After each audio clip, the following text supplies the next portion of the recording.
current carrying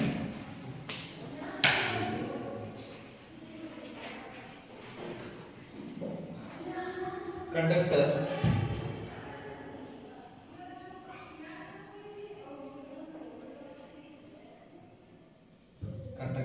placed in a uniform magnetic field. Conductor placed in a uniform magnetic field.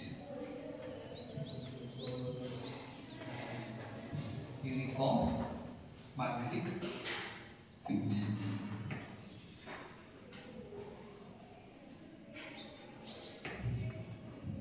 Since we studied the force experienced by a charge inside the external magnetic field,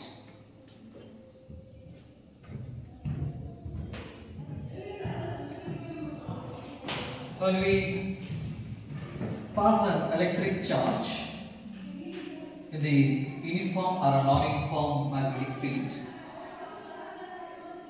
what happens?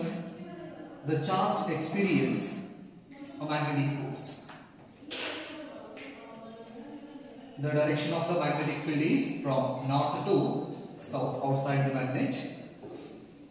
When a charge enters with some velocity inside this magnetic field, it experiences the magnetic force. The expression of that magnetic force is Fm is equal to Q V B sin theta.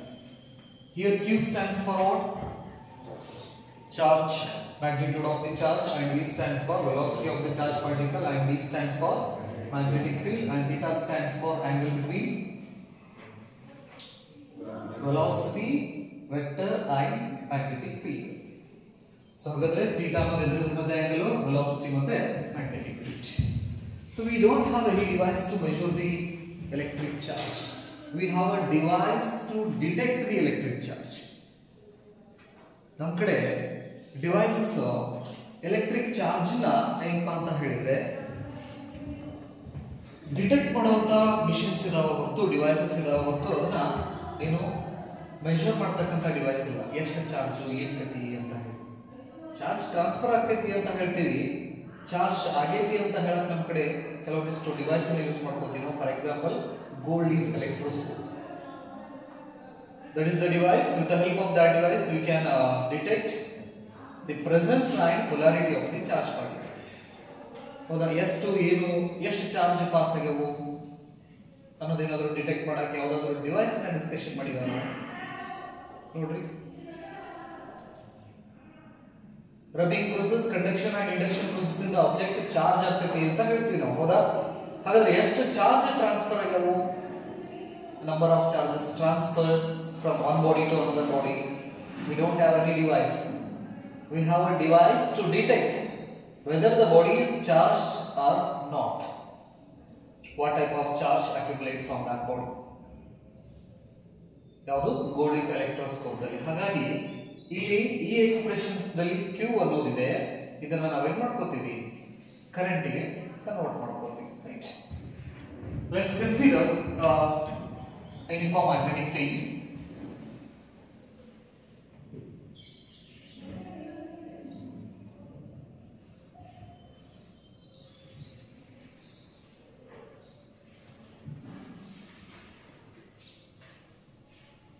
This one is uniform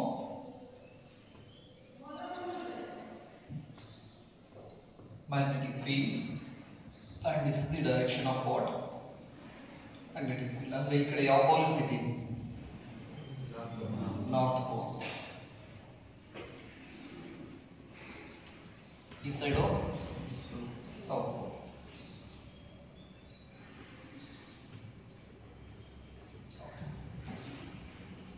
Place an electric current carrying conductor inside this uniform magnetic field.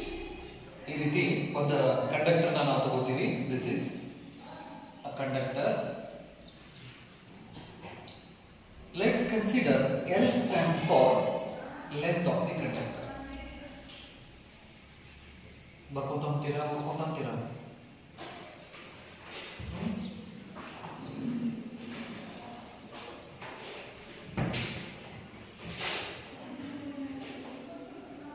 L stands for length of the conductor. B stands for a uniform magnetic field. A current, when we pass electric current in this direction, this is the direction of current flowing in the conductor. I is the current. I is the current. A current is nothing but what drifting of electrons in a particular directions constitutes electric current in the material. This is the free electron. Current e directions ಇದೆ ಅಂದ್ರೆ ಈ electron the opposite directions ದಲ್ಲಿ ಏನಾಗ್ತಿರ್ತದೆ drift ಆಗ್ತದೆ. This one is the conventional current directions and this is the drifting of electron inside that materials.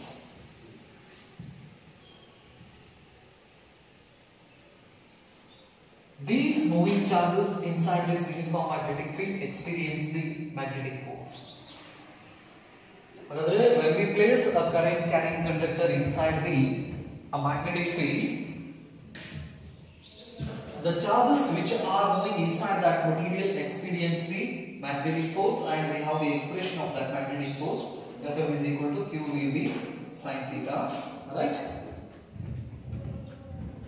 The force experienced by these charges, magnetic force, is equal to QVB sin theta. This is equation number 1. Let's consider the time taken by the charged particles to travel from one end of the conductor to the other end is t. So ಹಾಗಾದ್ರೆ ಈ charge ಒಂದು ಎಂಡಿಂದ ಇನ್ನೊಂದು ಎಂಡಿಗೆ travel ಮಾಡಬೇಕಂದ್ರೆ ಎಷ್ಟು time ಅನ್ನು ತಗೋತಾ ಇದೆ ಇದು t ಟೈಮ್ ಅನ್ನು ತಗೊಳ್ಳಕತ್ತಿ. ಎಷ್ಟು ಲೆಂತ್ ಇದೆ ಅದು ಕಂಡಕ್ಟರ್ದು l ಲೆಂತ್ ಇದೆ.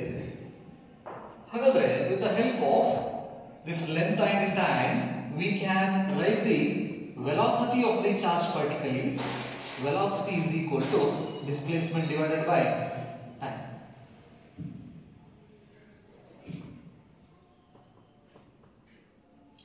Displacement divided by time. ಹಾಗಾಗಿ v is equal to l divided by t ಬರೀಬೋದಾ? Velocity is equal to length of the conductor divided by the time taken by the charge to travel from one end of the conductor to the another end. Put this value in equation number 1. Equation 1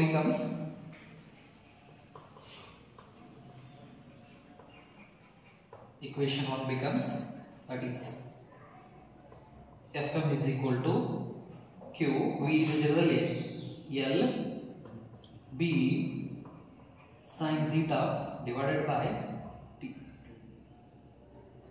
Q L B sin theta divided by T. So here L divided by T इधर ಏನು ಹಾಕಬಹುದು L by T, right? ಅದರ V ನ ಜಾಗದೊಳಗಡೆ ನಾವು ಏನು ಮಾಡಿದ್ವಿ L by T ಹಾಕಿದ್ವಿ. ಹಾಗಾದ್ರೆ Q divided by T is nothing but what? Charge per unit time is nothing but what? Current ಅಂತ ಹೇಳ್ಬೋದಲ್ಲ. Q by T is nothing but what? Electric current. So ಹಾಗಾದ್ರೆ Q divided by T ನ ಜಾಗದೊಳಗಡೆ I ಹಾಕಿದ್ರೆ we get the expression of magnetic force. Fm is equal to I L B sin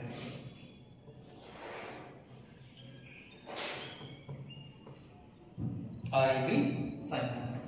So this gives the magnitude of the force experienced by the current carrying conductor inside the magnetic field. Now the magnetic field ಒಳಗಡೆ in wire ಏನಿದೆಯಲ್ಲ ಆ wire ದಲ್ಲಿ ನಾವು current ಅನ್ನು flow ಮಾಡಿದಪ್ಪ ಅಂತ ಹೇಳಿದ್ರೆ ಆ wire force ಅನ್ನು ಎಕ್ಸ್ಪೀರಿಯನ್ಸ್ ಮಾಡಕ್ಕೆ ಸ್ಟಾರ್ಟ್ ಮಾಡ್ತೈತಿ. ಎಷ್ಟು ಅದು force I L B sin theta ಅಂತ ನಾವು ಹೇಳ್ತೀವಿ. ಹಾಗಾದ್ರೆ the magnetic force experienced by a conductor inside the magnetic field is depends on the current. ಈ ವೈರ್ ಒಳಗಡೆ ನಾವು ಏನಾದರೂ ಕರೆಂಟ್ ಅನ್ನು ಜಾಸ್ತಿ ಮಾಡಿದಪ್ಪ ಅಂತ ಹೇಳಿದ್ರೆ ಮ್ಯಾಗ್ನೆಟಿಕ್ ಫೋರ್ಸ್ ಏನಾಗ್ತೈತಿ ಜಾಸ್ತಿ ಆಗ್ತೈತಿ. Next length of the conductor ಅನ್ನು ನಾವು ಜಾಸ್ತಿ ಮಾಡಿದ್ರೆ magnetic force ಜಾಸ್ತಿ ಆಗ್ತೈತಿ. Strength of the magnetic field ನಾವು ಏನಾದರೂ ಚೇಂಜ್ ಮಾಡಿದೀವಪ್ಪ ಅಂತ ಹೇಳಿದ್ರೆ ಮ್ಯಾಗ್ನೆಟಿಕ್ ಫೋರ್ಸ್ ವ್ಯಾಲ್ಯೂ ಚೇಂಜ್ ಆಗ್ತೈತಿ. Next the force is depends on the value of what theta.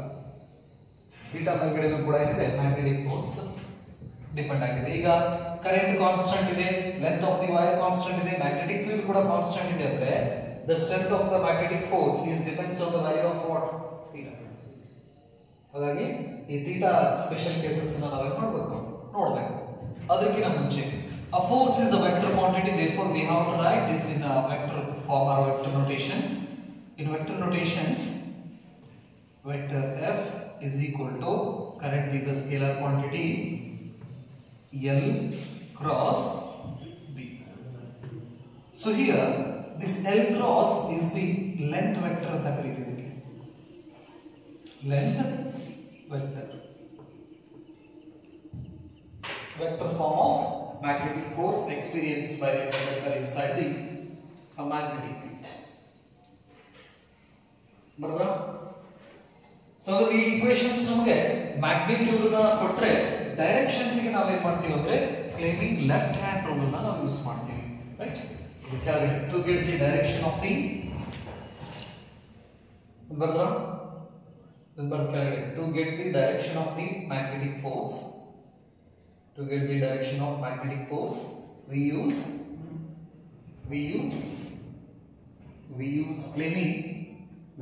planing left hand rule. We use planing left hand rule. We use planing left hand rule. So ಹಾಗಾದ್ರೆ left hand rule ಪ್ರಕಾರ ಏನು ಹೇಳ್ತೀರಾ?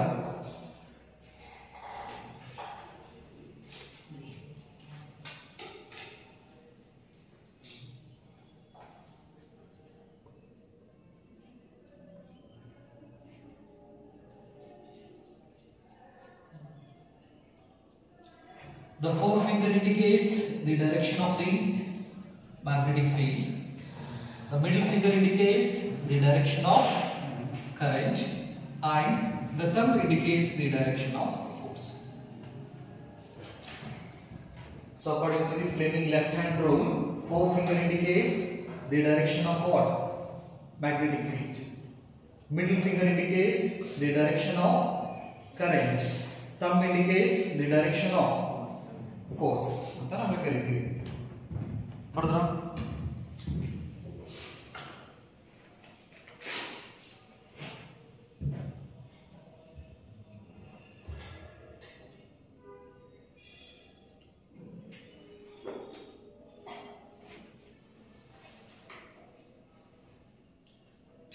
So ಈಗ ಇಲ್ಲೊಂದು wire ಇದೆ, ಈ ಕಡೆ wall ಅನ್ನ ನಾನು ನಾರ್ತ್ ಪೋಲ್, ಈ ಕಡೆ ನಾನು ಸೌತ್ ಪೋಲ್ ಅಂತ ಕನ್ಸಿಡರ್ ಮಾಡ್ತೀನಿ. ಅಂದ್ರೆ magnetic field lines north to south ಹೋಗ್ತಾ ಇದೆ, ಈ ಡೈರೆಕ್ಷನ್ ಮ್ಯಾಗ್ನೆಟಿಕ್ ಫೀಲ್ಡ್ ಹೊಂಟೈತಿ. ಈಗ ನಾನು ಏನು ಮಾಡ್ತೀನಿ, ಈ ವೈರ್ ಅನ್ನ ಈ ರೀತಿ ಇಡ್ತೀನಿ. ಇಟ್ಟು ಕರೆಂಟ್ ಅನ್ನ ನಾನು ಅಪ್ವರ್ಡ್ ಡೈರೆಕ್ಷನ್ಸ್ ನಲ್ಲಿ ಫ್ಲೋ ಮಾಡಕತ್ತೀನಿ. ಅಂದ್ರೆ ಯಾವ ಡೈರೆಕ್ಷನ್? Upward direction. ಸೊ ಹಾಗಾದ್ರೆ this conductor experience the force experience ಮಾಡ್ತಿರ್ತೀವಿ, ಹೌದಾ? ಅದ್ರ ಮ್ಯಾಗ್ನಿಟ್ಯೂಡ್ ಇದು, ಡೈರೆಕ್ಷನ್ಸ್ ಬಂದು ಫ್ಲೇಮಿಂಗ್ ಲೆಫ್ಟ್ ಹ್ಯಾಂಡ್ ರೂಲ್ ಅಂತ ನಾವು ಕರಿತೀವಿ. ಹಾಗಾದ್ರೆ ಇವು ಸ್ಪೆಷಲ್ ಕೇಸಸ್ ಅವನ್ನ ನೋಡಿ ಆನಂತರ ಜಸ್ಟ್ ಎಕ್ಸರ್ಸೈಸ್ ಮಾಡೋಣ. Case 1 if theta is equal to 0.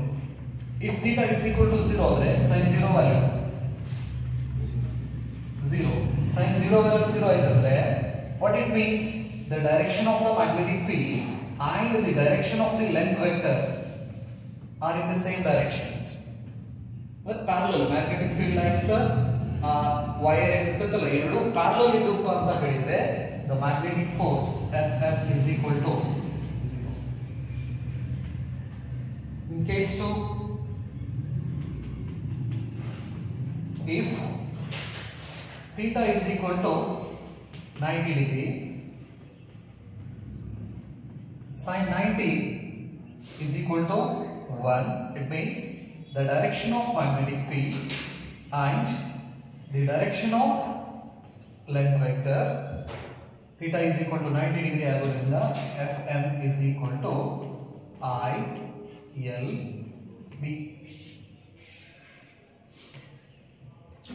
ILB.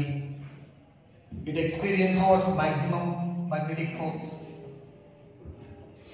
So ಹಾಗಾದ್ರೆ ಇದೇನು ಎಕ್ಸ್ಪೀರಿಯನ್ಸ್ ಮಾಡ್ತೀವಿ ಮ್ಯಾಕ್ಸಿಮಮ್ ಮ್ಯಾಗ್ನೆಟಿಕ್ ಫೋರ್ಸ್ ನ ಎಕ್ಸ್ಪೀರಿಯನ್ಸ್ ಮಾಡ್ತೀವಿ ಯಾವಾಗ θ is equal to 90 ಡಿಗ್ರಿ ಇದ್ದಾಗ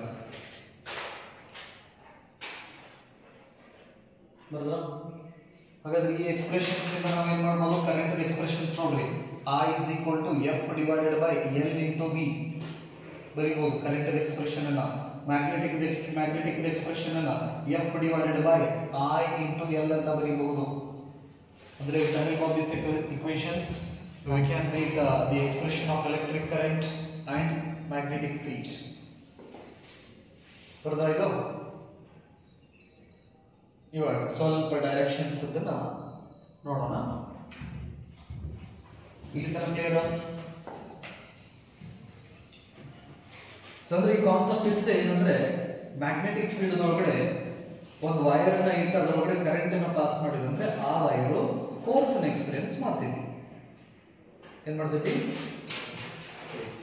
ಮ್ಯಾಗ್ನೆಟಿಕ್ ಫೀಲ್ಡ್ ಒಳಗಡೆ ಒಂದು ವೈರ್ ಇಟ್ಟ ಅದರ ಕರೆಂಟ್ ಅನ್ನ ಏನಾದ್ರೂ ನಾವು ಪಾಸ್ ಮಾಡಿದ್ವಿ ಅಂತ ಹೇಳಿದ್ರೆ ಅದು ಫೋರ್ಸ್ ಅನ್ನು ಎಕ್ಸ್ಪೀರಿಯನ್ಸ್ ಮಾಡ್ತಿದ್ವಿ ಎಷ್ಟು I L B sin θ okay right ಹಾಗಾದ್ರೆ ಡೈರೆಕ್ಷನ್ಸ್ ಅನ್ನು ನಾವು ಫ್ಲೇಮಿಂಗ್ ಲೆಫ್ಟ್ ಹ್ಯಾಂಡ್ ರೂಲ್ ನ ಯೂಸ್ ಮಾಡ್ತೀವಿ ಈಗ ಮ್ಯಾಗ್ನೆಟಿಕ್ ಫೀಲ್ಡ್ ಹೆಂಗಿದೆ ಈ ಕಡೆ ನಾರ್ತ್ ಈ ಕಡೆ ಸೌತ್ ಅನ್ನ ಮ್ಯಾಗ್ನೆಟಿಕ್ ಫೀಲ್ಡ್ ಲೈನ್ ಹೋಗ್ತಾ ಇದೆ ಈ ಡೈರೆಕ್ಷನ್ಸ್ ಗೆ ವೈರ್ ಅನ್ನ ನಾನು ಹಿಂಗೆ ಇಡ್ತೀನಿ ಅಂದ್ರೆ ಮ್ಯಾಗ್ನೆಟಿಕ್ ಫೀಲ್ಡ್ ಹೋಗೋ ಡೈರೆಕ್ಷನ್ ಮತ್ತೆ ಈ ವೈರ್ ಲೆಂತ್ ವೆಕ್ಟರ್ ಅಂತ ಕರೀತೀವಿ ಲೆಂತ್ ಏನು ತೋಗ್ತೀವಲ್ಲ ಅದಕ್ಕೆ ಲೆಂತ್ ವೆಕ್ಟರ್ ಹಾಗಾದ್ರೆ ಇವೆರಡು ಹೆಂಗಿದಾವು ಪ್ಯಾರಲಲ್ ಇದಾವೆ ಪ್ಯಾರಲಲ್ ಇರ್ತದೆ θ is equal to 0 degree R 180 degree ಹೌದಾ ಸೊ ಇಲ್ಲಿ ನಾವು ಪ್ಯಾರಲಲ್ ಕನ್ಸಿಡರ್ ಮಾಡಿದಪ್ಪ ಅಂದ್ರೆ θ is equal to 0 degree R 180 consider ಮಾಡಿದ್ರೆ sin 0 ಆರ್ 180 ಎಷ್ಟಾಗ್ತದೆ ವ್ಯಾಲ್ಯೂ 0 ಆಗ್ತದೆ ಹಿಂಗೆ ಏನಾದರೂ ವೈರ್ ಅನ್ನು ನಾವು ಪ್ಲೇಸ್ ಮಾಡಿದ್ದೆ ಆಯ್ತು ಅಂದ್ರೆ ಇದ್ರ ಮೇಲ್ಗಡೆ ಮ್ಯಾಗ್ನೆಟಿಕ್ ಫೋರ್ಸ್ ಬಿಡೋಂಗಿಲ್ಲ 0 ಆಗ್ತದೆ ಈ ತರ ಇದ್ರೆ ಅದೇ ಈ ಆಂಗಲ್ ಅನ್ನ ಬಿಟ್ಟು ಬೇರೆ ಸ್ವಲ್ಪ ಯಾವುದೇ ಆಂಗಲ್ ಅಲ್ಲಿ ನೀವು ಪ್ಲೇಸ್ ಮಾಡ್ರೆ it will starts to experience magnetic force so ಅದನ್ನ ನಾವು ಪರ್ಪೆಂಡಿಕ್ಯುಲರ್ ಹಿಂಗೆ ಇಟ್ನಿಪ್ಪ ಅಂತ ಹೇಳಿದ್ರೆ ಮ್ಯಾಗ್ನೆಟಿಕ್ ಫೀಲ್ಡ್ ಹಿಂಗೆ ಹೋಗ್ತಾ ಇದೆ ಲೈನ್ ವೆಕ್ಟರ್ ಹಿಂಗಿದೆ ಹಾಗಾದ್ರೆ ಎರಡರ ಮಧ್ಯೆ ಆಂಗಲ್ ಎಷ್ಟಾಯ್ತು 90 ಡಿಗ್ರಿ 90 ಡಿಗ್ರಿ ಆಯ್ತು ಅಂತ ಹೇಳಿದ್ರೆ ಫೋರ್ಸ್ ಮ್ಯಾಕ್ಸಿಮಮ್ ಇರ್ತೈತಿ ಅಂದ್ರೆ this wire experience maximum force due to that force it will starts to move in a particular directions to get that directions we use Fleming left hand rule ಹಾಗಾದ್ರೆ perpendicular ಇತ್ತಂದ್ರೆ ಇದು force ನ experience ಮಾಡಕ್ start ಮಾಡ್ತೈತಿ force ನ experience ಮಾಡ್ತಂದ್ರೆ ಅದು ಒಂದು particular directions ಗೆ ಹೋಗ್ಬೇಕದ ಯಾವ ಡೈರೆಕ್ಷನ್ಸ್ ಗೆ ಹೋಗ್ತೈತಿ ಅನ್ನೋದನ್ನ ಫ್ಲೇಮಿಂಗ್ ಲೆಫ್ಟ್ ಹ್ಯಾಂಡ್ ರೂಲ್ ನ ಯೂಸ್ ಮಾಡ್ಕೊಂಡು ನಾವು ಫೈಂಡ್ ಔಟ್ ಮಾಡ್ಕೊತೀವಿ ಈಗ ನೋಡ್ರಿ ಕರೆಂಟ್ ನ ಅಪ್ವರ್ಡ್ ಡೈರೆಕ್ಷನ್ಸ್ ಅಲ್ಲಿ ಫ್ಲೋ ಮಾಡಕತ್ರೆ magnetic field left hand use ಮಾಡ್ಕೊತೀನಿ ಮ್ಯಾಗ್ನೆಟಿಕ್ ಫೀಲ್ಡ್ ಈ ಡೈರೆಕ್ಷನ್ ಇದೆ ಕರೆಂಟ್ ಅಪ್ವರ್ಡ್ ಹೋಗ್ತಾ ಇದೆ this is the direction of the current ಹೆಬ್ಬೆಟ್ ಅನ್ನು ನಾವು ಸ್ಟ್ರೆಚ್ ಮಾಡಿದ್ರೆ ಇಟ್ ಇಂಡಿಕೇಟ್ಸ್ ಇನ್ವರ್ಡ್ ಅಂದ್ರೆ ಈ ವೈರ್ ಹಿಂಗಿಟ್ಟ ಕರೆಂಟ್ ಅನ್ನು ನಾನು ಅಪ್ವರ್ಡ್ ಡೈರೆಕ್ಷನ್ಸ್ ಅಲ್ಲಿ ಫ್ಲೋ ಮಾಡಕತ್ತಂದ್ರೆ ಈ ವೈರ್ ಹಿಂದಕ್ಕೆ ಬರಕ್ಕೆ ಸ್ಟಾರ್ಟ್ ಮಾಡ್ತೈತಿ ಅದೇ ಈಗ ಡೌನ್ವರ್ಡ್ ಡೈರೆಕ್ಷನ್ಸ್ ಅಲ್ಲಿ ಕರೆಂಟ್ ಅನ್ನ ಫ್ಲೋ ಮಾಡಕತ್ತಂದ್ರೆ ಮ್ಯಾಗ್ನೆಟಿಕ್ ಫೀಲ್ಡ್ ಕರೆಂಟ್ ಡೌನ್ವರ್ಡ್ ಹೆಬ್ಬೆಟ್ ಅನ್ನು ಸ್ಟ್ರೆಚ್ ಮಾಡಿದ್ರೆ ಯಾವ ಕಡೆ ಬರ್ತೈತಿ ಔಟ್ವರ್ಡ್ ಅಂತ ಕರಿತೀವಿ ಅಂದ್ರೆ ಈ ವೈರ್ ಹಿಂಗೆ ಇದ್ದಿದ್ದ ನಿಮ್ ಕಡೆ ಬರಕ್ ಸ್ಟಾರ್ಟ್ ಆಗ್ತೈತಿ ಮುಂದೆ ಅನ್ಕೊಳ್ಳಿ 0 ಡಿಗ್ರಿ ಇದ್ದಾಗ ಅಷ್ಟೇ ನಾವು ಹೆಂಗೆ ಇಟ್ಟಿರ್ತೀವಲ್ಲ ಹಂಗ ಇರ್ತೈತಿ ವೈರ್ 0 ಡಿಗ್ರಿದಲ್ಲಿ ಈ 0 ಡಿಗ್ರಿ ಬಿಟ್ಟು ಯಾವುದೇ ಆಂಗಲ್ ಮಾಡಲಿ 0 180 ನ ಬಿಟ್ಟು ಬೇರೆ ಯಾವುದೇ ಆಂಗಲ್ ಮಾಡಲಿ ಇದು ಫೋರ್ಸ್ ನ ಎಕ್ಸ್ಪೀರಿಯನ್ಸ್ ಮಾಡಕ್ ಸ್ಟಾರ್ಟ್ ಮಾಡ್ತೈತಿ ಮಾಡೋದ್ರಿಂದ ಇದ್ದಿದ್ದ ಜಾಗನ ಬಿಟ್ಟು ಮುಂದೆ ಹೋಗಕ್ಕೆ ಚಾಲು ಮಾಡ್ತೈತಿ ರೈಟ್ ಇದೇನಿದು ಬೇಸ್ ಇದು ಈ ಬೇಸ್ ಇಂದಾನೆ ನಾವೇನ್ ಮಾಡ್ತೀವಿ ಒಂದು ಡಿವೈಸ್ ಕೂಡ ಸ್ಟಡಿ ಮಾಡ್ತೀವಿ ಗ್ಯಾಲ್ವೋಮೀಟರ್ ಅಂತ ಹೇಳಿ ಆ ಗ್ಯಾಲ್ವೋಮೀಟರ್ ಅನ್ನೋ ಡಿವೈಸ್ ನ ಕನ್ಸ್ಟ್ರಕ್ಟ್ ಮಾಡಬೇಕಂದ್ರೆ ಇವೆಲ್ಲ ನಾಲೆಜ್ ನಮ್ಗೆ ಇರಬೇಕು ಪಾಯಿಂಟ್ ಕ್ಲಿಯರ್ ಆಗಿದೆ ಸೊ ಹಾಗಾದ್ರೆ ನಮಗೆ ಮ್ಯಾಗ್ನೆಟಿಕ್ ಫೋರ್ಸ್ ಎರಡು ಎಕ್ಸ್ಪ್ರೆಷನ್ ಬಂದವು ಒಂದು ಇನ್ terms of charge and another one is in terms of current ಯಾಕಂದ್ರೆ ನಮ್ಮ ಕಡೆ ಚಾರ್ಜ್ ನ ಅಳೆಯಕ್ಕೆ ಯಾವುದೇ ರೀತಿ ಡಿವೈಸ್ ಇಲ್ಲ ಬಟ್ ನಾವು ಕರೆಂಟ್ ನ ಅಳಿಬಹುದು we can measure the current with the help of the ammeter ಅಂತ ಒಂದು ಡಿವೈಸ್ ಇದೆ ನಮಗೆ ಆ ಡಿವೈಸ್ ಇಂದ ಎಷ್ಟು ಆಂಪಿಯರ್ ಕರೆಂಟ್ ಹೊಂಟತಿ ಅನ್ನೋದನ್ನ ನಾವು ಏನು ಮಾಡಬಹುದು ಮೆಜರ್ ಮಾಡಬಹುದು ಹಾಗಾಗಿ ಮ್ಯಾಗ್ನೆಟಿಕ್ ಫೋರ್ಸ್ ಎರಡು ಎಕ್ಸ್ಪ್ರೆಷನ್ಸ್ ಗೊತ್ತಿರಬೇಕು ಒಂದು charge in terms of charge and another one is in terms of current clear ಆಯ್ತು okay right next study so next ಹೇಗೆ ಹೋಗೋಕ್ಕಿಂತ ಮುಂಚೆ ಸ್ಟ್ರೇಟ್ ಕರೆಂಟ್ ಕ್ಯಾರಿಂಗ್ ಕಂಡಕ್ಟರ್ ಇದೆಯಲ್ಲ,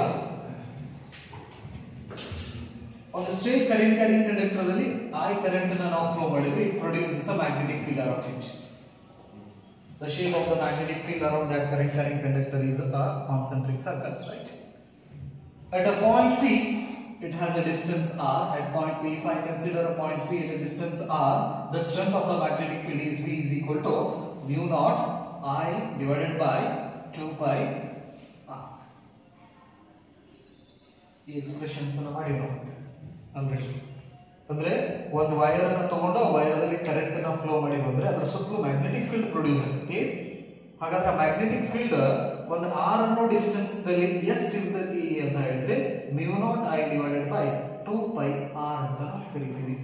ಹೆಂಗೆ ಡಿಸ್ಟೆನ್ಸ್ ಇನ್ಕ್ರೀಸ್ ಆಗುತ್ತಾ ಹೋಗ್ತೈತೆ ಮ್ಯಾಗ್ನೆಟಿಕ್ ಫೀಲ್ಡ್ ಸ್ಟ್ರೆಂತ್ ಕಡಿಮೆ ಆಗುತ್ತಾ ಹೋಗ್ತೈತಿ. ನೆಕ್ಸ್ಟ್ ಈ ಮ್ಯಾಗ್ನೆಟಿಕ್ ಫೀಲ್ಡ್ ಡೈರೆಕ್ಷನ್ಸ್ ಅನ್ನು ನಾವು ಪಡಿಬೇಕಂದ್ರೆ ರೈಟ್ ಹ್ಯಾಂಡ್ ಅನ್ನು ಯೂಸ್ ಮಾಡ್ತೀವಿ. ಮ್ಯಾಗ್ನೆಟಿಕ್ ಫೀಲ್ಡ್ ಡೈರೆಕ್ಷನ್ಸ್ ಅನ್ನು ಪಡಿಬೇಕಂದ್ರೆ right hand, magnetic force directions ಅನ್ನು ಪಡಿಬೇಕಂದ್ರೆ ಲೆಫ್ಟ್ ಹ್ಯಾಂಡ್. ನಾವು ತಗೊಂಡಿರೋದು ಫೋರ್ಸ್ ಗೆ ನಾವು ಲೆಫ್ಟ್ ಹ್ಯಾಂಡ್ ಅನ್ನು ಯೂಸ್ ಮಾಡಬಹುದು, ರೈಟ್ ಹ್ಯಾಂಡ್ ಅನ್ನು ಯೂಸ್ ಮಾಡಬಹುದು. ನೆನಪಿರಲಿ, ಕ್ರಾಸ್ ಪ್ರಾಡಕ್ಟ್ ಬರೋದ್ರಿಂದ ಇಲ್ಲಿ ನಾವು ಏನ್ ಮಾಡ್ತೀವಿ, ರೈಟ್ ಹ್ಯಾಂಡ್ ಅನ್ನು ಕೂಡ ಯೂಸ್ ಮಾಡಬಹುದು.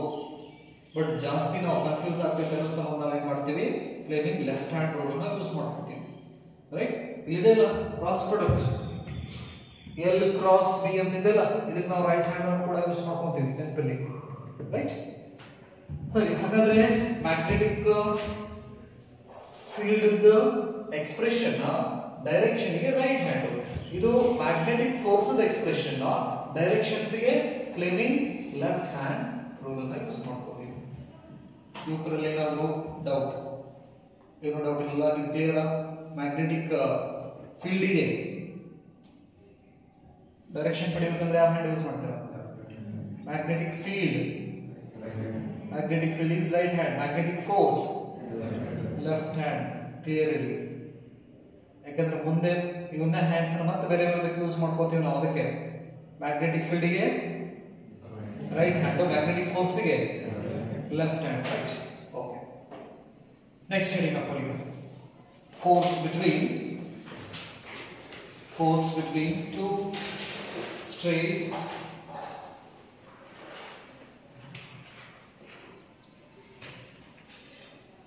between two straight parallel currents. The force between two straight parallel currents, comma the ampere.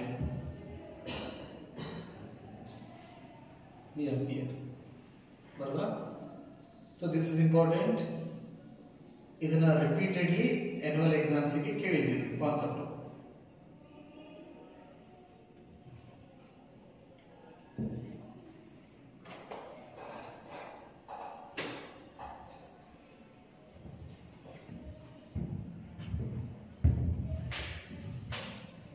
So let's consider two conductors A and B.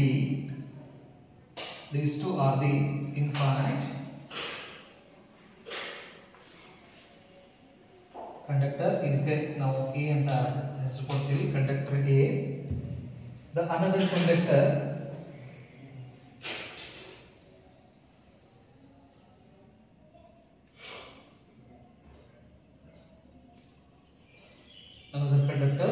B.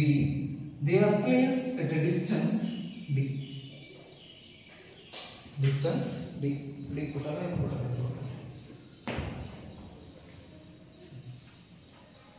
They placed at a distance D, where D stands for what? A distance between two parallel conductors.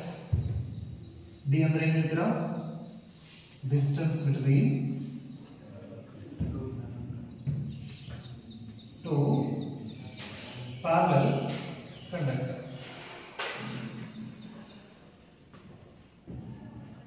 B ಅಂತ ನಾವು ಹೇಳ್ತೀವಿ. A and B are the two infinite straight conductors. ಬರೀದಿದ್ದ diagram ನೋಡಿ, ಸ್ವಲ್ಪ ನೋಡಿದಿರಲಿ diagram.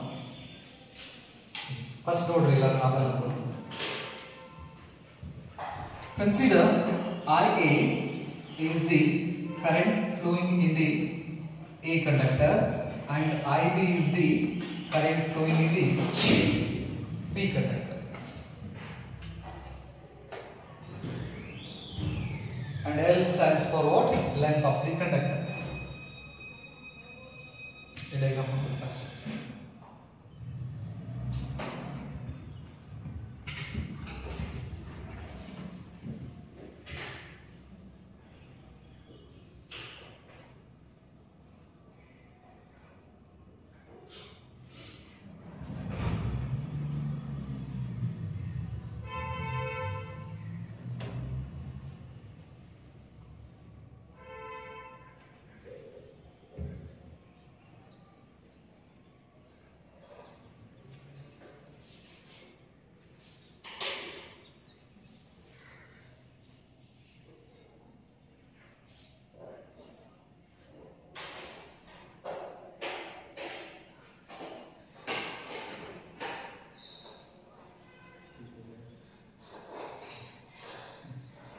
Brother, let's consider A and B, small d na.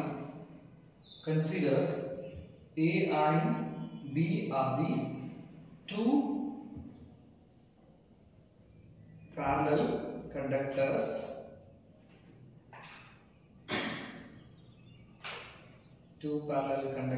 are placed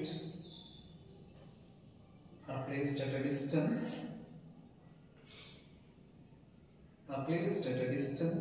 d apart. Placed at a distance small d apart. IA and IB are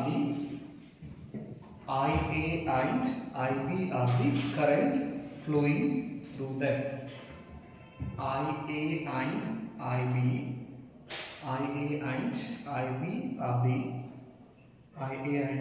are the current flowing through them.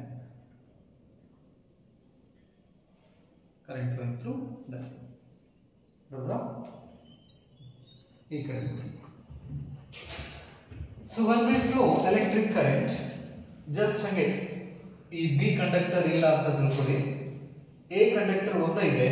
ಹಾಗಾಗಿ A current ನಲ್ಲಿ IA current ಅನ್ನು ನಾವು flow ಮಾಡಕ್ಕೆ start ಮಾಡಿದ್ರೆ this current carrying conductor produces what? Magnetic field around it. ಹೌದಾ? Let's consider a point P at this distance. ಇಲ್ಲೊಂದು point P ನ consider ಮಾಡ್ಕೊಳ್ಳಿ. Point P, it has a distance ಎಷ್ಟು? IA A conductor ದಿಂದ P point ಎಷ್ಟು distance ಇದೆ? D distance ಇದೆ. ಹೌದಾ? ಹಾಗಾದ್ರೆ the strength of the magnetic field at a point P due to this IA conductor is, ಆ concept ಅನ್ನು use ಮಾಡ್ಕೊತೀವಿ ನಾವು. ಒಂದು ವೈರ್ ಅಲ್ಲಿ ಕರೆಂಟ್ ಅನ್ನು ಫ್ಲೋ ಮಾಡಿದ್ರೆ ಮ್ಯಾಗ್ನೆಟಿಕ್ ಫೀಲ್ಡ್ ಪ್ರೊಡ್ಯೂಸ್ ಮಾಡ್ಕೊತೀವಿ. ಹಾಗಾದ್ರೆ ಆ ವೈರ್ ದಿಂದ ಒಂದು ಡಿಸ್ಟೆನ್ಸ್ ನಲ್ಲಿ ಮ್ಯಾಗ್ನೆಟಿಕ್ ಫೀಲ್ಡ್ ಎಷ್ಟು ಅಂತ ಕೇಳಿದ್ರೆ ನಾವು ಹೇಳ್ತೀವಿ mu naught I divided by 2 pi r ಅಂತ ನಾವು ಕರೀತೀವಿ. ಹಾಗಾದ್ರೆ the magnetic field at P due to conductor A. ಹೇಗೆ ಬರೀತೀವಿ ನಾವು? The magnetic field produced by conductor A is equal to mu naught. The current flowing in a conductor A is IA divided by 2 pi. The distance is D. ಬರೀಬಹುದಾ? ಹಾಗಾದ್ರೆ ಈ point ನಲ್ಲಿ magnetic field the strength ಎಷ್ಟು? mu naught IA divided by 2 pi D ಅಂತ ನಾವು ಕರೀತೀವಿ. ಹಾಗಾದ್ರೆ what about the direction of magnetic field at this location? ಹಾಗಾದ್ರೆ ಆ ಲೊಕೇಶನ್ಸ್ ನಲ್ಲಿ right magnetic field the directions ಅನ್ನು ಹೇಳಬೇಕಂದ್ರೆ ಯಾವ ಹ್ಯಾಂಡ್ ಯೂಸ್ ಮಾಡ್ತೀರಾ? ರೈಟ್ ಹ್ಯಾಂಡ್ ಯೂಸ್ ಮಾಡ್ತೀವಿ ನಾವು. ಸೊ ಹಾಗಾದ್ರೆ ಕರೆಂಟ್ ಅಪ್ವರ್ಡ್ ಹೋಗ್ತಾ ಇದೆ, P ಪಾಯಿಂಟ್ ಕಡೆ ಅಷ್ಟು ಬೆರಳನ್ನು ಸ್ಟ್ರೆಚ್ ಮಾಡಿ ಬೆಂಡ್ ಮಾಡಿದ್ರೆ ಯಾವ ಕಡೆ ತೋರಿಸ್ತಾ ಇದೆ? ಇನ್ವರ್ಡ್ ದ ಸಿಂಬಲ್ ಏನು? Cross with circle. ಸೊ ಹಾಗಾಗಿ cross with circle. This is equation number 1. ಈಗೇನೋ ಜಸ್ಟ್ ನಾವು ಕಂಡಕ್ಟರ್ A ಐತಿ ಅಷ್ಟ ನಾವು ಕನ್ಸಿಡರ್ ಮಾಡಿದೀವಪ್ಪ ಅಂದ್ರೆ ಅದು ಮ್ಯಾಗ್ನೆಟಿಕ್ ಫೀಲ್ಡ್ ಅನ್ನು ಪ್ರೊಡ್ಯೂಸ್ ಮಾಡ್ತೈತಿ. ಆ magnetic field the strength P point ಮೇಲ್ಗಡೆ ಮತ್ತೆ ಅದರದ್ದು directions. But here the conductor B is there at that location. The conductor B is inside the magnetic field. That magnetic field is produced by conductor A. ಹಾಗಾದ್ರೆ ಈಗ ಈ B conductor ಎದರ ಒಳಗಡೆ ಬರ್ತದೋ magnetic field ಒಳಗಡೆ ಬಂತು. Magnetic field ಅನ್ನು produce ಮಾಡೋದು ಯಾರು? Conductor A. ಹಾಗಾದ್ರೆ ಈ ಕಂಡಕ್ಟರ್ B ಮ್ಯಾಗ್ನೆಟಿಕ್ ಫೀಲ್ಡ್ ಒಳಗಡೆ ನಾವು ಪ್ಲೇಸ್ ಮಾಡಿದ್ವಿ ಅಂದ್ರೆ ಏನ್ ಎಕ್ಸ್ಪೀರಿಯನ್ಸ್ ಮಾಡಕ್ ಸ್ಟಾರ್ಟ್ ಮಾಡ್ತೈತಿ? magnetic force experience ಮಾಡಕ್ಕೆ ಸ್ಟಾರ್ಟ್ ಮಾಡ್ತೈತಿ, right? The conductor B is inside the magnetic field. Due to that, it experiences a force. The magnetic force experienced by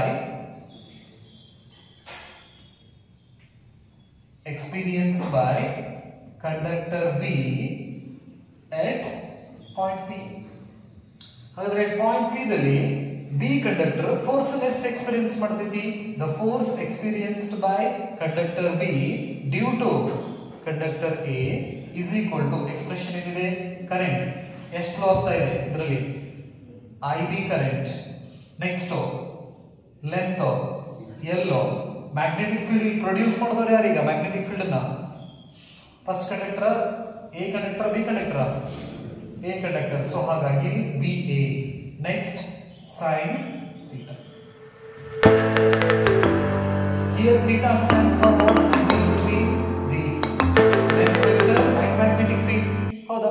ಹಾಗಾದ್ರೆ ಈ ಪಾಯಿಂಟ್ ದಲ್ಲಿ ಮ್ಯಾಗ್ನೆಟಿಕ್ ಫೀಲ್ಡ್ ಇನ್ವರ್ಡ್ ಇದೆ, length upward ಇದೆ. Magnetic field ಏನಿದೆ? Inward, length upward. ಅಂದ್ರೆ magnetic field ಹಿಂಗೆ ಹೊಂಟತಿ, current conductor ಹಿಂಗಿದೆ.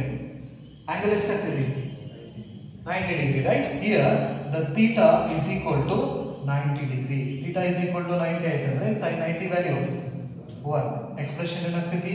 The force experienced by the B conductor due to A is equal to IBL into BA. ಬರೀಬಹುದಾ? This is equation number 2. We have the value of BA. BA value ಗೊತ್ತಿದೆ ನಮಗೆ. ಹಾಗಾಗಿ the force experienced by the B due to A is equal to IBL. BA value ಏನಿದೆ? mu naught IA divided by 2 pi D. 2 pi D. ಇದನ್ನ ಸ್ವಲ್ಪ rearrange ಮಾಡಿದ್ರು ಅಂದ್ರೆ FBA is equal to mu naught L IA IB divided by 2 pi D. This is equation number 3.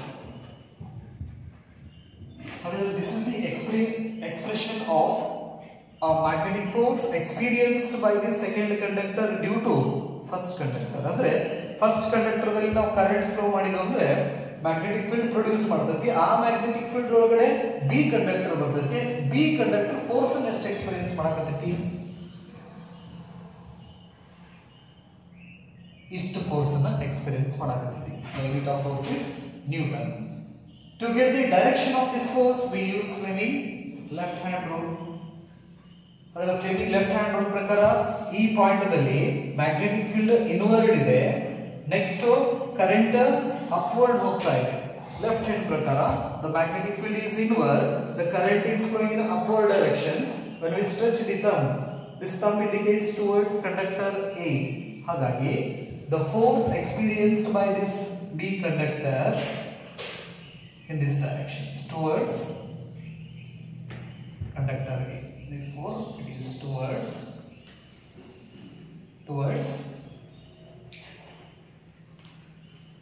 conductor A ಅಂತ ನಾವು ಹೇಳ್ತೀವಿ. ಎಷ್ಟು magnitude ಎಷ್ಟು ಅಂದ್ರೆ ಎಷ್ಟು ಮ್ಯಾಗ್ನಿಟ್ಯೂಡ್ ಫೋರ್ಸ್ ಅದ, ಯಾವ ಡೈರೆಕ್ಷನ್ ಗೆ ಫೋರ್ಸ್ ಎಕ್ಸ್ಪೀರಿಯನ್ಸ್ ಮಾಡ್ತೈತಿ? ಕಂಡಕ್ಟರ್ A ಕಡೆ ಹೋಗಕ ನಿಲ್ತೈತಿ. ಏನೋ ಕರೆಂಟ್ ಅನ್ನ ಫ್ಲೋ ಮಾಡಿ ಬರ್ತೈತಿ ಒಳಗಡೆ. ಇದು ಬರ್ಕೊರಿಸಿ.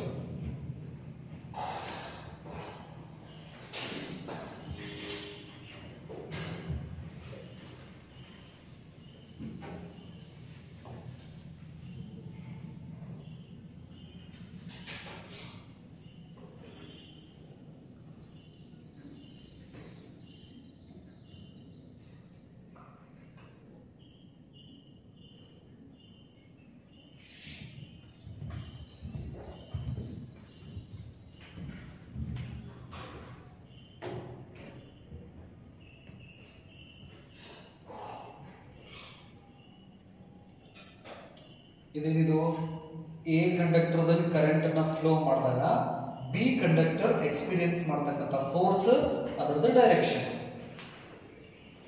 But in these situations we have two conductors and we are flowing two currents IA and IB. ಈಗ ಜಸ್ಟ್ ನಾವು ಏನು ಮಾಡಿವಿ IA ಅಷ್ಟೇ ತಗೊಂಡಿವಿ.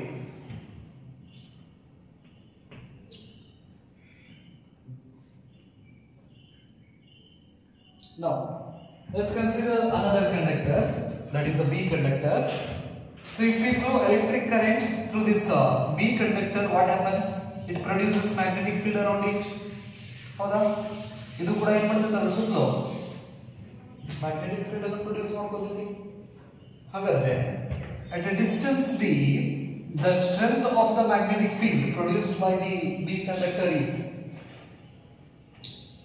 B conductor ಅಲ್ಲಿ ಕರೆಂಟ್ ಅನ್ನು ಫ್ಲೋ ಮಾಡಿದ್ರೆ ಅದು ಅದರ ಸುತ್ತಲೂ ಮ್ಯಾಗ್ನೆಟಿಕ್ ಫೀಲ್ಡ್ ಅನ್ನು ಪ್ರೊಡ್ಯೂಸ್ ಮಾಡ್ಕೊಳ್ತೈತಿ. ಹಾಗಾದ್ರೆ ಈ B ಕಂಡಕ್ಟರ್ ದಿಂದ ಈ D ಅನ್ನೋ ಡಿಸ್ಟೆನ್ಸ್ ಗೆ ಮತ್ತು P ಪಾಯಿಂಟ್ ಅನ್ನು ನಾವು ಕನ್ಸಿಡರ್ ಮಾಡಿದ್ರೆ ಎಷ್ಟು ಮ್ಯಾಗ್ನೆಟಿಕ್ ಫೀಲ್ಡ್ ಅನ್ನು ಪ್ರೊಡ್ಯೂಸ್ ಮಾಡ್ತಿತ್ತು? magnetic field at ಇದಕ್ಕೆ P1 ಅಂತ ತಗೊಳ್ಳಿ, ಇದಕ್ಕೆ P2 ಅಂತ ತಗೊಳ್ಳಿ. This is P1 at P2 due to conductor B. ಹಾಗಾದ್ರೆ ಕಂಡಕ್ಟರ್ B ಎಷ್ಟು magnetic field? B is equal to mu naught, current ಎಷ್ಟು ಫ್ಲೋ ಆಗ್ತಾ ಇದೆ?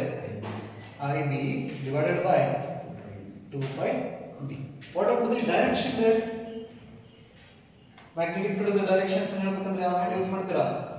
ರೈಟ್ ಹ್ಯಾಂಡ್ ಯೂಸ್ ಮಾಡ್ತೀರಾ. ಸೊ ಹಾಗಾಗಿ ಕರೆಂಟ್ ಅಪ್ವರ್ಡ್ ಹೋಗ್ತಾ ಇದೆ. ಫುಲ್ ಸ್ಟ್ರೆಚ್ ಮಾಡಿ ಬೆಂಡ್ ಮಾಡಿದ್ರೆ outward symbol dot with circle, ಇದು ಮಿಸ್ ಮಾಡೋಂಗಿಲ್ಲ ನೆನಪಲ್ಲಿ. This is equation number 4 because it gives the direction out and this is in.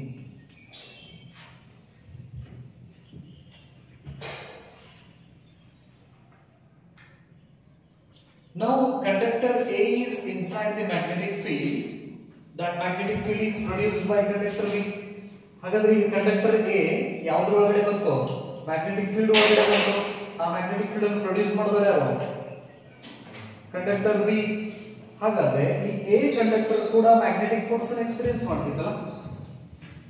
The magnetic force experienced by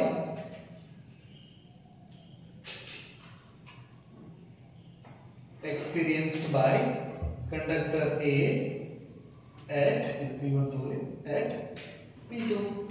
ಎಷ್ಟು ಏನು ಬರೀತೀರಾ? The magnetic force experienced by A conductor due to B is equal to I A L B B sin theta. Here in this case the value of theta, angle between length and magnetic field. Magnetic field ಇಲ್ಲಿ outward ಹಿಂಗ್ ಬರಾಕತ್ತೈತಿ, length upward ಇದೆ. theta ಎಷ್ಟಾಗ್ತೈತಿ ಇಲ್ಲಿ? 90 degree. So ಹಾಗಾಗಿ sin 90 value 1 ಆಗ್ತೈತಿ. therefore F AB is equal to IAL into BB. We have the value of BB.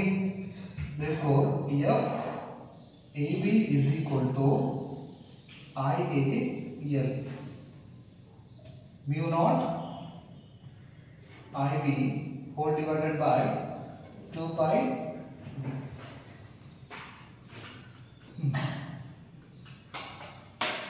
AB is equal to rearrange ಮಾಡಿದ್ರೆ ಅಂದ್ರೆ mu naught L IA IB divided by 2 pi B.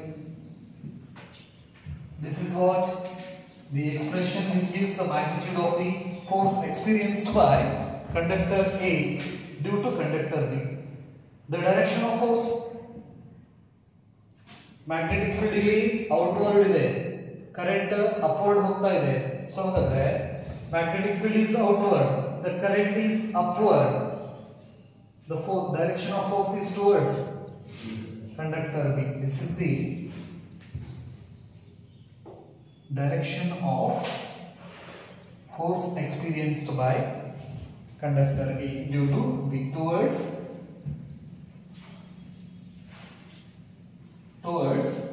conductor B. towards conductor B. So when we observe equation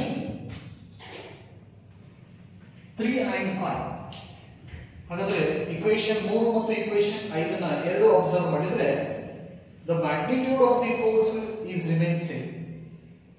ಅಲ್ಲಿ ಏನಿದೆ mu naught L IA IB divided by 2 pi d, ಇಲ್ಲಿ ಕೂಡ mu naught L IA IB divided by 2 pi d. ಅಂದ್ರೆ ಇದರ ಅರ್ಥ ಏನು? ಎರಡು conductor experience ಮಾಡತಕ್ಕಂತ force same, magnitude same, but what about the direction?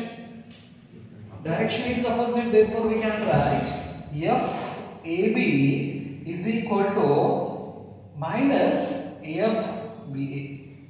Equal in magnitude but opposite in direction. That negative sign indicates opposite directions. ಎರಡು force magnitude equal ಇದೆ, but direction ಅಷ್ಟೇ ಏನಿದೆ? ಅಪೋಸಿಟ್ ಇದೆ.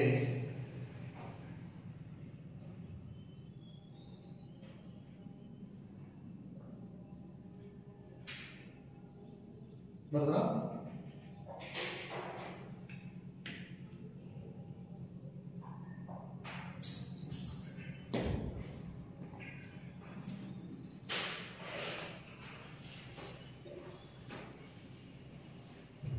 So from equation 3 or 5, ಇವೆರಡು equations ಅಲ್ಲಿ ಯಾವುದಾದರೂ ಒಂದು equations ಅನ್ನು ನಾವು ತಗೊಂಡ್ವಿ ಅಂದ್ರೆ FAB L ನ ಈ ಕಡೆ ಶಿಫ್ಟ್ ಮಾಡ್ತೀವಿ ನಾವು.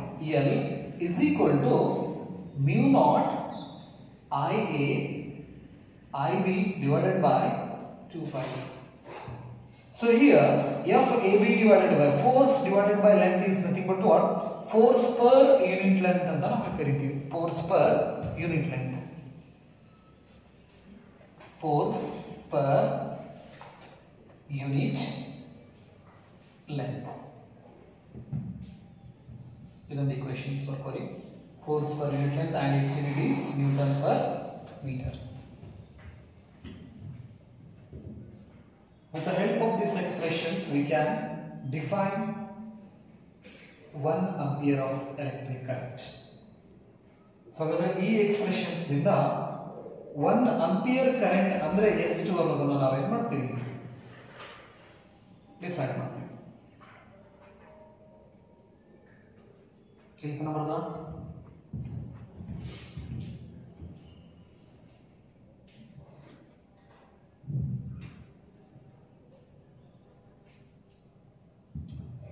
ಮಾಡಲಾಗಿದೆ.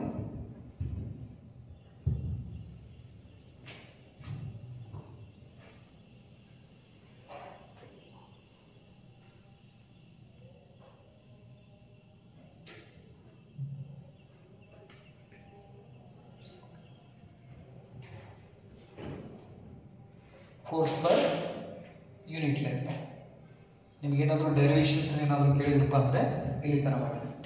Force per unit length, the force between two parallel current carrying conductors. Force per unit length note ಅಂತ ಹಾಕಿ.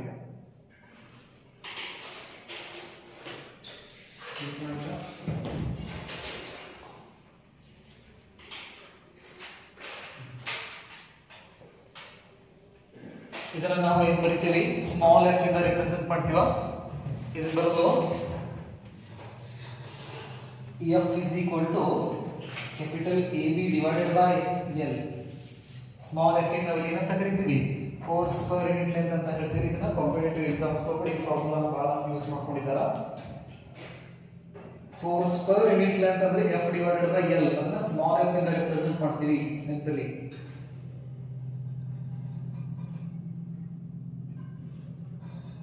From this equation, force per unit length small f is equal to mu naught IA IB divided by 2 pi d. So multiply and divide by 2. ಏನಾಗ್ತದೆ ನೋಡ್ರಿ ಇದು?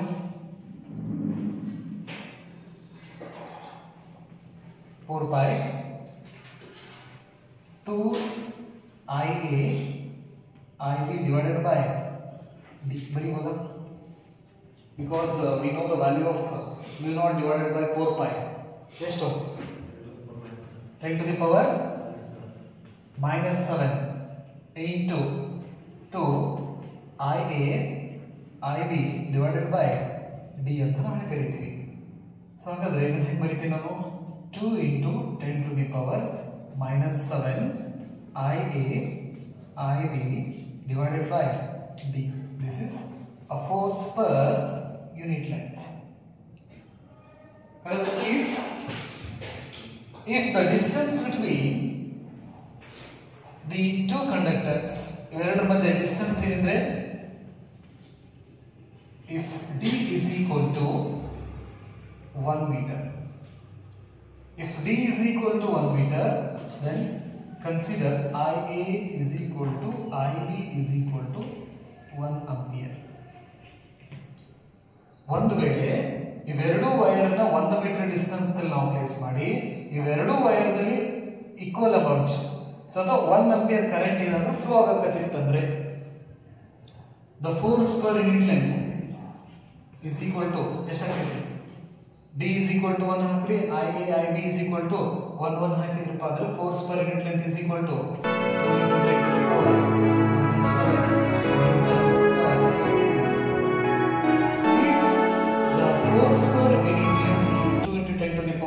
7 Newton per meter, then the current flowing through the conductor is 1 ampere. ಅಂದ್ರೆ ಈಗ ಎರಡು wire ಅನ್ನು ತಗೋತೀವಿ ನಾವು, ಎರಡು ವೈರ್ ಅನ್ನು ತಗೊಂಡು ಆ ಎರಡು ವೈರ್ ದಲ್ಲಿ ಅವರ ಮಧ್ಯೆ ಡಿಸ್ಟೆನ್ಸ್ ಎಷ್ಟು ಇಟ್ಟಿವಿ ನಾವು, 1 ಮೀಟರ್ ಡಿಸ್ಟೆನ್ಸ್ ನಲ್ಲಿ ಎರಡು ವೈರ್ ಅನ್ನು ಪ್ಲೇಸ್ ಮಾಡಿ ಅವೆರಡು ವೈರ್ ದಲ್ಲಿ ಈಕ್ವಲ್ ಅಮೌಂಟ್ ಅನ್ನ ಕರೆಂಟ್ ಫ್ಲೋ ಮಾಡಕ್ಕೆ ಸ್ಟಾರ್ಟ್ ಮಾಡ್ತೀವಿ. ಯಾವಾಗ ಅವರ ಮಧ್ಯೆ force per unit length value ಎಷ್ಟಾಗಬೇಕು, 2 into 10 to the power minus 7 Newton per meter reach ಆಗ್ತಿತ್ತಲ್ಲ, ಅವಾಗ ಈ ಕರೆಂಟ್ ಕಂಡಕ್ಟರ್ ದಲ್ಲಿ ಫ್ಲೋ ಆಗ್ತಕ್ಕಂತ ಕರೆಂಟ್ ಅನ್ನು ನಾವು 1 ಆಂಪಿಯರ್ ಅಂತ ತಗೋತೀವಿ. ಎರಡು ವೈರ್ ತಗೊಳ್ಳೋದು, ಆ ಎರಡು ವೈರ್ ತಗೊಂಡು ಎಷ್ಟು ಮೀಟರ್ ಡಿಸ್ಟೆನ್ಸ್ ನಲ್ಲಿ ಇಡೋದು, 1 ಮೀಟರ್ ಡಿಸ್ಟೆನ್ಸ್ ನಲ್ಲಿ ಇಟ್ಟು ಅವೆರಡು ವೈರ್ ದಲ್ಲಿ ಈಕ್ವಲ್ ಅಮೌಂಟ್ ಕರೆಂಟ್ ಅನ್ನು ಫ್ಲೋ ಮಾಡ್ಕೊಂತ ಹೋಗೋದು. ಅವ್ರ ಮಧ್ಯೆ ಏನು ಫೋರ್ಸ್ ಡೆವಲಪ್ ಆಗ್ತಿತ್ತಲ್ಲ ಅದರ ವ್ಯಾಲ್ಯೂನ ಚೆಕ್ ಮಾಡ್ಕೊಂತ ಹೋಗೋದು. ಯಾವಾಗ force value 2 into 10 to the power minus 7 reach ಆಗ್ತಿತ್ತಲ್ಲ ಆ ಟೈಮ್ ದಲ್ಲಿ ಇವೆರಡೂ ವೈರ್ ದಲ್ಲಿ ಫ್ಲೋ ಆಗ್ತಕ್ಕಂತ ಕರೆಂಟ್ ಅನ್ನ ನಾವು ಎಷ್ಟು ಅಂತ ಕನ್ಸಿಡರ್ ಮಾಡ್ತೀವಿ, 1 ಆಂಪಿಯರ್ ಅಂತ ಕನ್ಸಿಡರ್ ಮಾಡ್ತೀವಿ. ಇದೇನಿದು 1 ಆಂಪಿಯರ್ ಕರೆಂಟ್ ಅಂತ ಹೇಳಿದ್ರೆ ಎರಡು ಪ್ಯಾರಲಲ್ ಕಂಡಕ್ಟರ್ ಅನ್ನ 1 ಮೀಟರ್ ಡಿಸ್ಟೆನ್ಸ್ ತಲ್ಲಿಟ್ಟು ಕರೆಂಟ್ ಅನ್ನ ಫ್ಲೋ ಮಾಡ್ಕೊಂತ ಹೋಗೋದು. Once the force of attraction or repulsion between the two parallel conductors reaches the value 2 into 10 to the power minus 7 Newton per meter, at that time we consider the current which is flowing in those conductor is 1 ampere. ಆ time ದಾಗ force ನಾವು check ಮಾಡಬಹುದು ನೆನಪಲ್ಲಿ, right?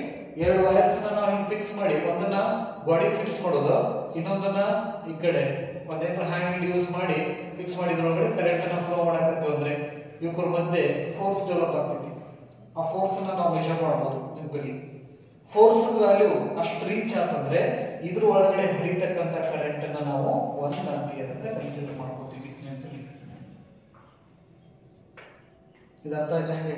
1 ampere ಅಂದ್ರೆ condition ಏನಿರಬೇಕು, ಎರಡು wire ನ 1 metre distance ತಲ್ಲಿದ್ರೆ ನೀವು ಕರೆಂಟ್ ನ ಸೇಮ್ ಡೈರೆಕ್ಷನ್ಸ್ ತಲ್ಲಾರ ಫ್ಲೋ ಮಾಡ್ರಿ, ಅಪೋಸಿಟ್ ಡೈರೆಕ್ಷನ್ಸ್ ತಲ್ಲಾರ ಫ್ಲೋ ಮಾಡ್ರಿ, ಬಟ್ ಅವರ ಮಧ್ಯೆ ಇರ್ತಕ್ಕಂಥ ಫೋರ್ಸ್ ವ್ಯಾಲ್ಯೂ ಎಷ್ಟು ಬರಬೇಕು, ಫೋರ್ಸ್ ಪರ್ ಯೂನಿಟ್ ಲೆಂತ್ ಎಷ್ಟು ಬರಬೇಕು, 2 into 10 to the power minus 7 Newton per meter ಏನಾದರೂ ಬಂತಂದ್ರೆ ಆ ಟೈಮ್ ದಾಗ ಆ ವೈರ್ ದಲ್ಲಿ ಇರ್ತಕ್ಕಂಥ ಕರೆಂಟ್ ಅನ್ನ ನಾವೇನಂತ ತಗೋತೀವಿ, 1 ಆಂಪಿಯರ್ ಅಂತ ನಾವು ತಗೋತೀವಿ. ಈ ರೀತಿ ನಾವು ಆಂಪಿಯರ್ ಅನ್ನೋದನ್ನ ಡಿಫೈನ್ ಮಾಡ್ಕೋತೀವಿ. 1 ಆಂಪಿಯರ್ ಅಂದ್ರೆ ಎಷ್ಟು, ಏನು, ಯಾವಾಗ, ಇವಾಗ ರೈಟ್. ಇದನ್ನ ಡೆಫಿನಿಷನ್ ಬರ್ಕೊಳ್ಳಿ. 1 ampere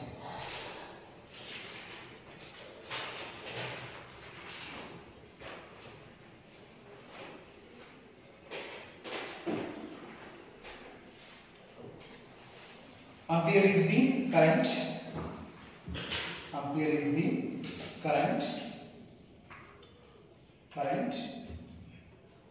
which when ampere is the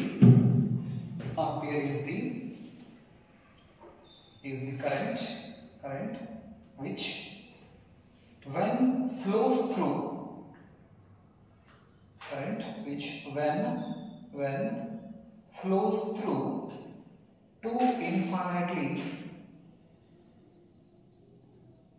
flows through two infinitely long straight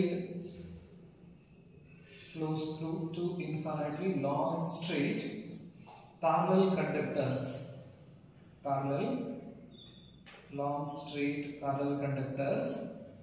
separated by a distance 1 meter, separated by a distance 1 meter,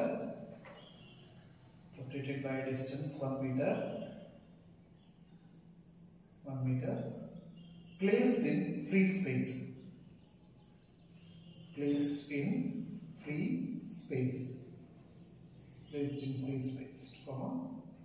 causes a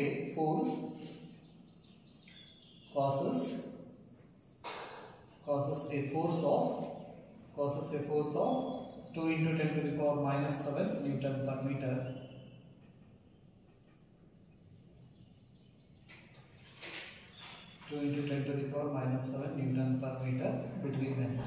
Between them.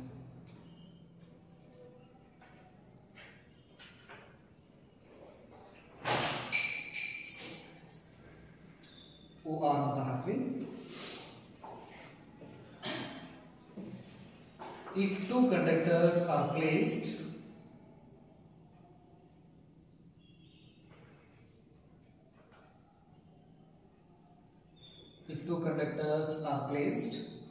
parallel to each other,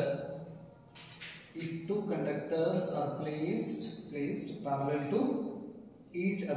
to each other at a distance,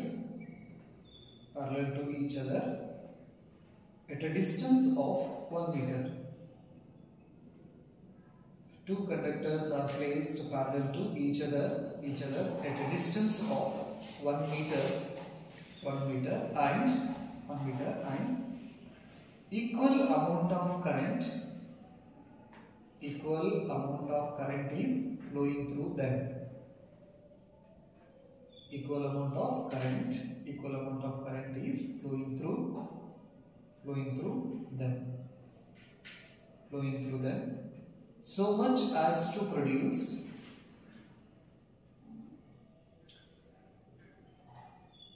equal amount of current is flowing through them. So much as to produce the force of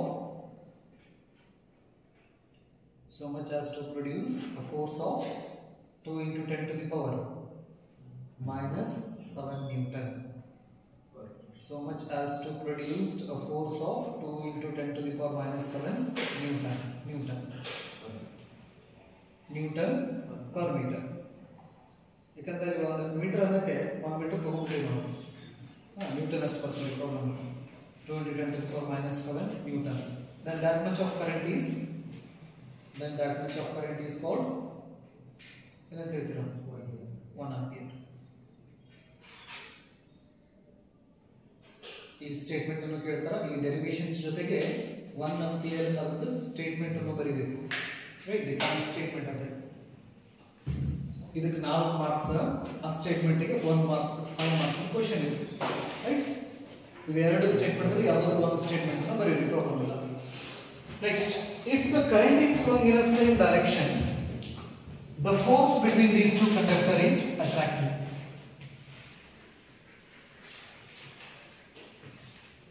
ಏನು, ಎರಡು wire ಏನಿಟ್ಟಿರ್ತಾವಲ್ಲ parallel, ಅದರೊಳಗಡೆ current ಏನಾದರೂ same directions ನಲ್ಲಿ flow ಆಗಬೇಕಿತ್ತಂದ್ರೆ ಅವು ಎರಡರ ಮಧ್ಯೆ attractive force generate ಆಗ್ತೈತಿ ನೆನಪಲ್ಲಿ.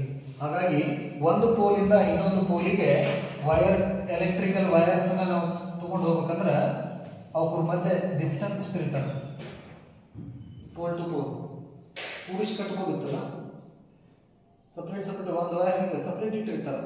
ಇದಕ್ಕಂದ್ರೆ ಕರೆಂಟ್ ಫ್ಲೋ ಆಗಕ್ಕೆ ಸ್ಟಾರ್ಟ್ ಆಯ್ತು ಅಂತ ಹೇಳಿದ್ರೆ ಅವ್ರ ಮಧ್ಯೆ ಅಟ್ರಾಕ್ಟಿವ್ ಫೋರ್ಸ್ ಜನರೇಟ್ ಆಗಕ್ಕೆ ಸ್ಟಾರ್ಟ್ ಆಗ್ತೈತೆ. ಹಾಗಾಗಿ ವೈರ್ ಹಿಂಗ್ ಇದ್ದಿದ್ವಲ್ಲ, ಕರೆಂಟ್ ಫ್ಲೋ ಆಗಕ್ಕೆ ಸ್ಟಾರ್ಟ್ ಆದ ತಕ್ಷಣ ಅಟ್ರಾಕ್ಟಿವ್ ಫೋರ್ಸ್ ಇಂದ ಈ ರೀತಿ ಆಗಕ್ಕೆ ಸ್ಟಾರ್ಟ್ ಆಗ್ತದೆ.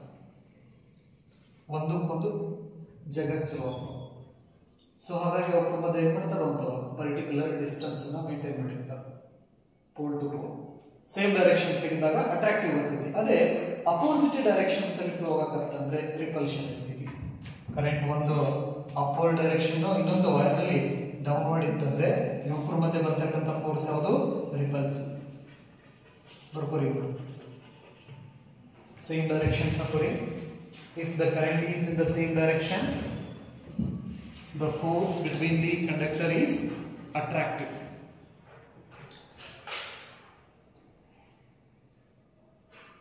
Parallel wire haki. If current flows in the same direction, if current flows in the same direction, current flows in the same direction, current flows in the same directions, then the force between the conductors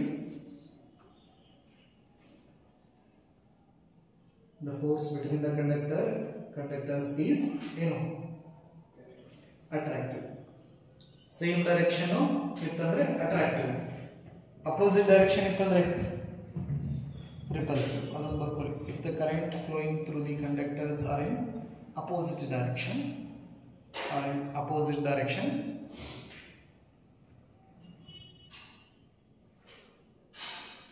force between the conductors are